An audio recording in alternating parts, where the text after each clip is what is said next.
Another week. Musta yung weekend nyo, guys? I hope everybody had a good weekend. So, pauwi na ulit tayo pagkahatid. Mag-aalas 8, kaya nagsisimula ng maging hectic ulit. Madami na yung sasakyan. I'm not sure, holiday ba ngayon? EDSA, right? Today yung EDSA. Pero working holiday yata. Hindi siya dineclare as non-working holiday. So this weekend magkakaroon kami ng ride. Tentatively it's in Real Quezon. Mag-overnight kami ng mga kaibigan ko. And catch up. And kung ano-ano pa. For sure naman i-vlog ko yon, yung video na yan ng trip namin. And also on update, nabenta ko na yung Insta360 X4 last week. And then nihintay ko pa dumating yung kapalit niya, which is the DJI Neo. So umorder na rin ako noon. Siguro today or bukas madi-deliver yon. So Flymore combo na yung kinuha ko.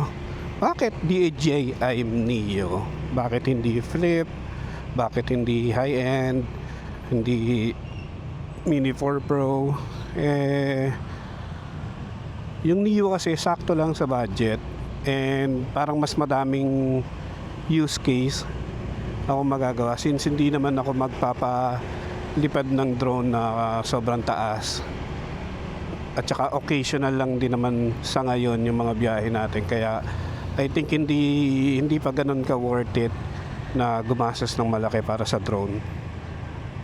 Bakit hindi DJI Flip? Konti lang naman yung difference niya. Yeah. And mas maganda yung quality ng camera. Ang problem ko kasi sa Flip is yung durability.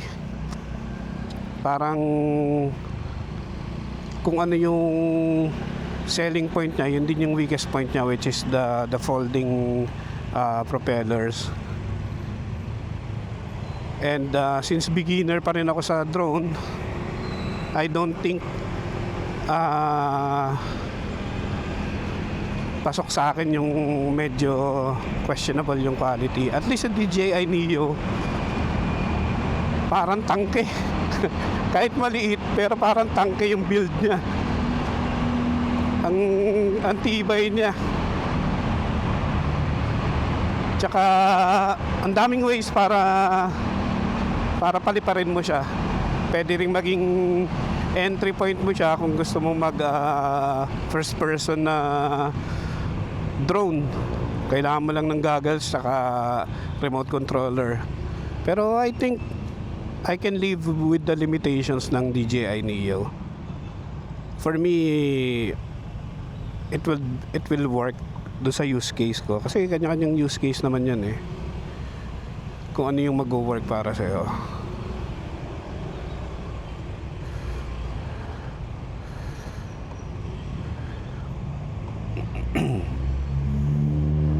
So yun, excited na akong dumating siya.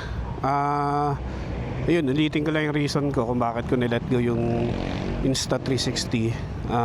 Yung workflow niya kasi hindi siya pasok sa kung ano yung workflow ko. So ayun,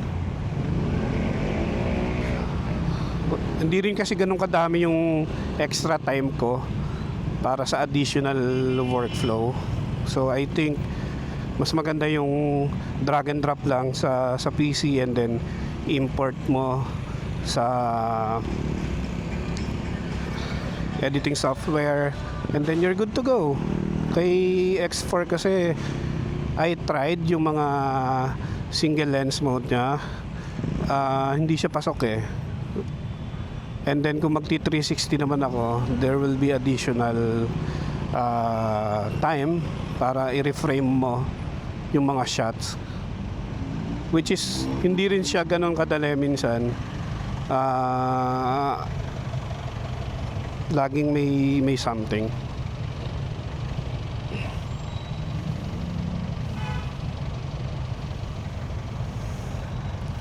Yun lang, naharangan na yung pedestrian.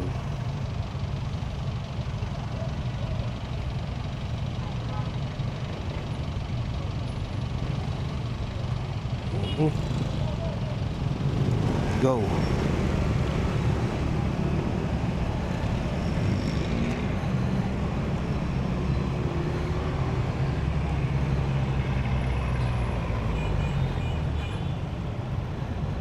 Grabe talaga tong jeep, ah.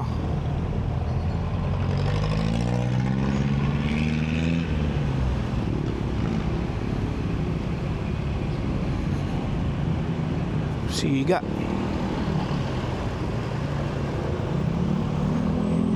So dito pinapa-forward talaga sa box.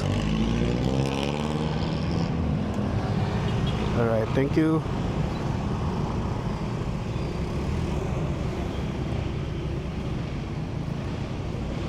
Grabe yung kulimlim. Parang uulan. Pero sana sa weekend wag naman. Minsan na nga lang mag-grade eh. So yun, mabalik ako. Yung sa X4, yeah, tapos na. Wala na tayong X360 videos. Siguro soon, pag naglabas si DJI. Hindi ko alam. Fanboy na siguro ako ng DJI. Since Action 1, ayun yung Action 1, yun yung ipapalit natin as front camera. Dito natin ilalagay. Nintay ko na lang din yung waterproof case nung Action 1 natin. And then, we are good to go.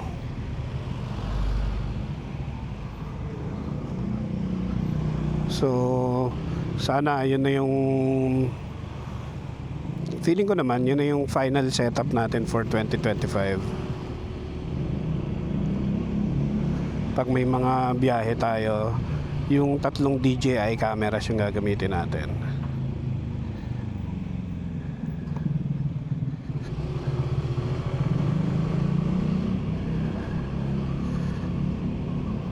Si Mr. White naka-condition naman na to.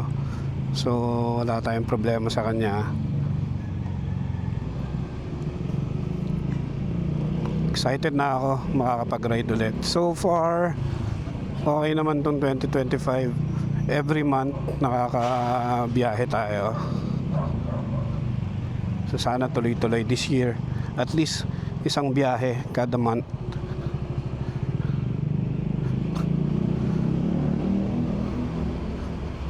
Bago mag-end yung March, I think meron ulit tayo. I'm thinking north. Kahit siguro solo ride ako. Gusto ko mapuntahan yung Maliko viewpoint, San Nicolas hanggang Maliko, kasi yung dulo daw nun pa Nueva Vizcaya. We'll see. Titingnan ko kung ano yung magandang mga puntahan doon para maiplot natin sa maps, maplano natin. Kasi most likely ang schedule ko lang na pwede nun is overnight. So mas maraming madadaanan, mas maganda para sulit yung biyahe, di ba?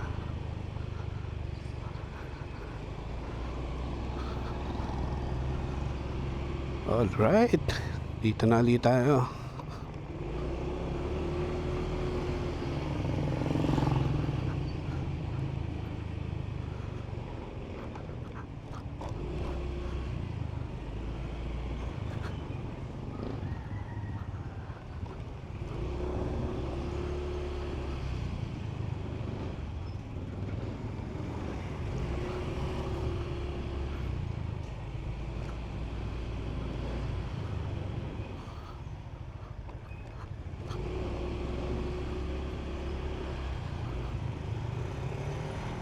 Alright, that's it for today's video. Salamat ulit sa pagsama.